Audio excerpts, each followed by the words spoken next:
ನನ್ನ ಹೆಂಡತಿನ ಒಂದೇ ಒಂದು ದಿವಸ 25 ವರ್ಷ ನನಗೂ ರಾಜಕಾರಣ ಜೀವನ ಇದೆ. ಜಿಲ್ಲಾ ಪಂಚಾಯತಿ ಮೆಂಬರ್ ಸೇರಿ 30 ವರ್ಷದ ರಾಜಕೀಯದಲ್ಲಿದ್ದೀನಿ. ಒಂದೇ ಒಂದು ಸಭೆನಲ್ಲಿ ಒಂದೇ ಒಂದು ಊರಿಗೆ ನಾನು ಜೊತೆನಲ್ಲಿ ಕರ್ಕ ಬಂದಿಲ್ಲ ಅಂತ ರಾಜಕಾರಣ ಯಾರು ತೋರಿಸ್ತಿದ್ರಿ.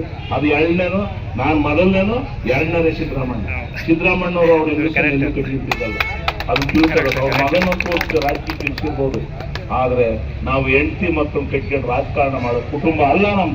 ನಾನು ಮಾಡಲ್ಲ, ನಾನು ವೈಯಕ್ತಿಕವಾಗಿ ಹೇಳ್ತೀನಿ. ನಾವು ಆ ಥರದ ರಾಜಕಾರಣಿಗಳಲ್ಲ. ಯಾರಾದ್ರೂ ಇನ್ನೊಬ್ರು ಬೆಳ್ಕೊಳ್ಳಿ, ಇನ್ನೊಬ್ರು ದಾನ ಮಾಡೋಣ, ಇನ್ನೊಂದು ಸಮಾಜಕ್ಕೆ ಮಾಡ್ಲಿ, ಕೆಲಸ ಮಾಡ್ಲಿ, ಅವ್ರಿಗೆ ಆರೈಸಲ್ಲ, ದುಡಿತೀನಿ ಅವ್ರು. ಅದನ್ನ ಬಿಟ್ಟು ಇದನ್ನ ಬೇರೆ ಹೇಳ್ಕೊಂಡು ಇವ್ನಿಂಗೆ ಹುಡುಗ ಎಲ್ಲಿ ನಿಂತ್ಕೊತಾನಂತೆ ನಾನು ಒಳನಸಿ ಬಿಟ್ಕೋಣ. ನಾನು ಯಾಕ್ರಿ ಹೋಗೋಣ ಒಳನಸಿ ಬಿಟ್ಟೆ? ನನ್ನ ಭೂಮಿ ನನಗೆ ಜನ್ಮ ಕೊಟ್ಟಿರ್ತಕ್ಕ, ನನ್ನ ರಾಜಕೀಯ ಪುನರ್ಜನ್ಮ ಕೊಟ್ಟಿರ್ತಕ್ಕಂಥ ಅರಸೀಕೆರೆ, ಈ ಭೂಮಿನೇ ಸಾಕಿನಿ, ಇಲ್ಲಿ ಬದುಕ್ತೀನಿ.